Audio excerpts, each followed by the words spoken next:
وإذا خسرت في هذا الروم راح أخسر حسابي، ولكن إذا فزت فراح أخذ حساب ليفل 61. نعم يا شباب، ومثل ما قرأتم في العنوان وفي الصورة المصغرة، اليوم راح نستعرض حساب لأحد المتابعين. طبعا أنا فزت عليه في الروم وأخذت حسابه، واللي ما شاهد الفيديو راح أخلي لكم الرابط في الوصف أو في أول تعليق. لا تنسوا اللايك والاشتراك يا اساطير، ويلا ليتس جو.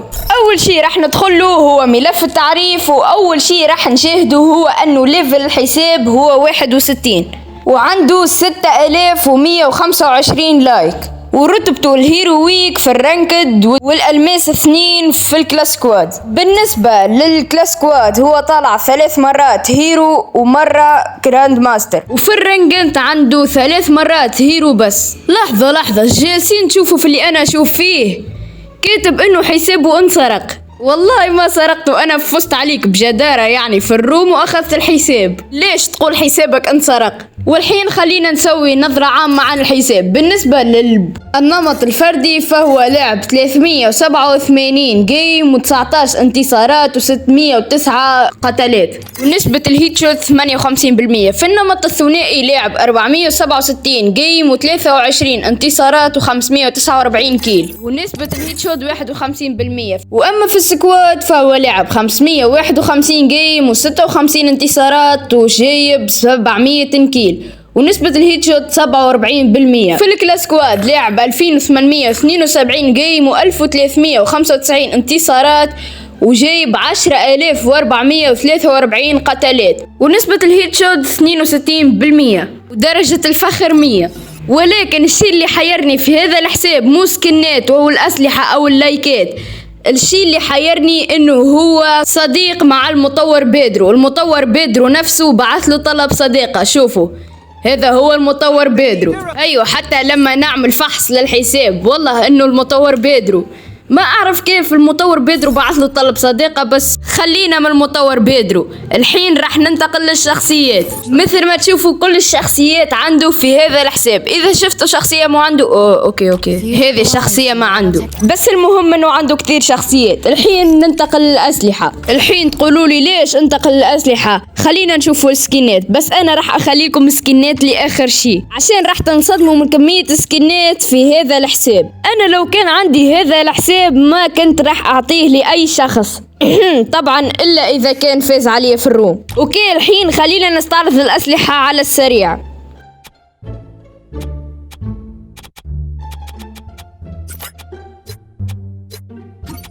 اذا متى نزل هذا سكين؟ والله اول مرة اشوفه.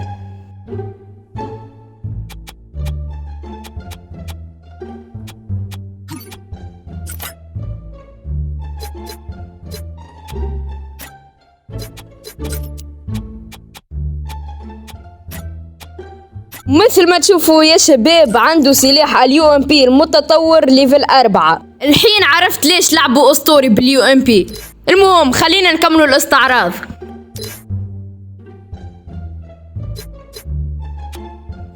اوكي، عنده الام بي 40 الازرق تبع الحاضنة.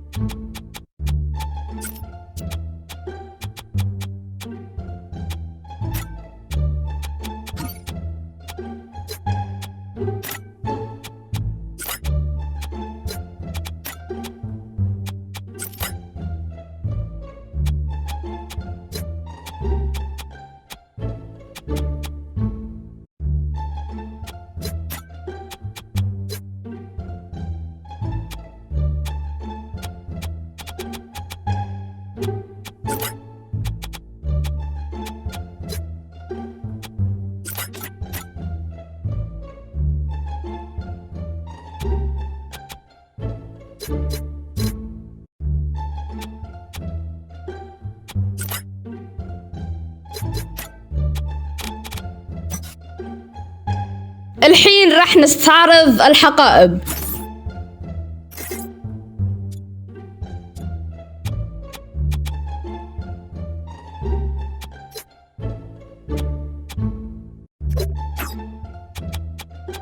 أنا نفسي أعرف متى نزل هذا الشيء، أول مرة أشوفه.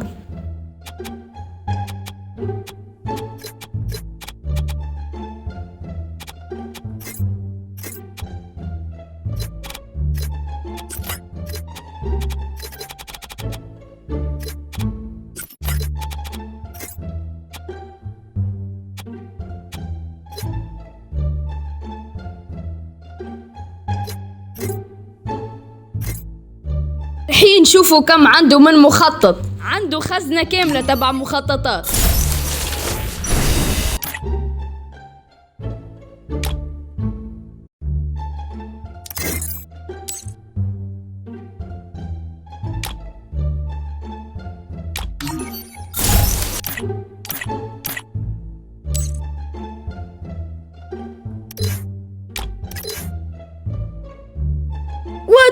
عنده 2 ماجيك كيوب، بس كل سكنات الماجيك كيوب خايسة.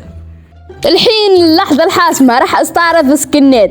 عنده الشعر الأسطوري هذا، عنده كان الشعر في سكين، عنده الشعر ده، وعنده سكين ده كامل، وسكين الشعر الأسطوري هذا كامل، وهذا سكين كامل، وسكين هذا كمامة أسطورية، وسكين الساموراي كامل. خلينا نكملوا نستعرضوا بقية السكينات. عنده الشعر، وعنده سكين كامل ما عدا السروال، وعنده الشعر هذا. وات؟ متى نزل هذا الشعر؟ شو هذا؟ متى نزل؟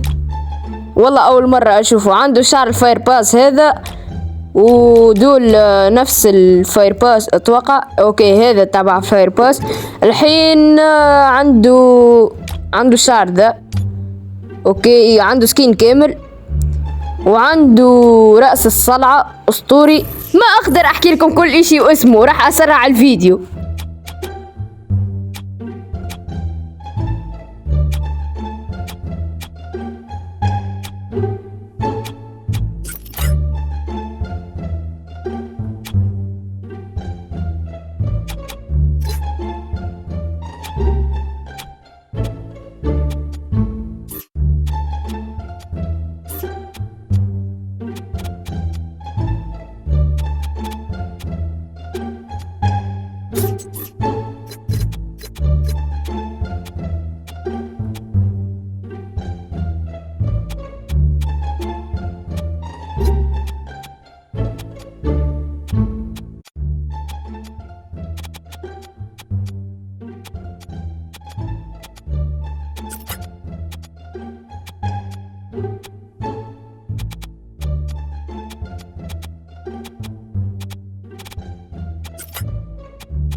وهون نكون وصلنا لآخر الفيديو. حساب أسطوري من الآخر، وفيه كتير شغلات أسطورية. وإذا كنت وصلت لهذه الثانية من الفيديو حط لي هذا الإيموجي في التعليقات وأنا راح أعرفك. وبس هذا كان فيديو اليوم. لا تنسوا اللايك والاشتراك، ونشوفكم في الفيديو القادم.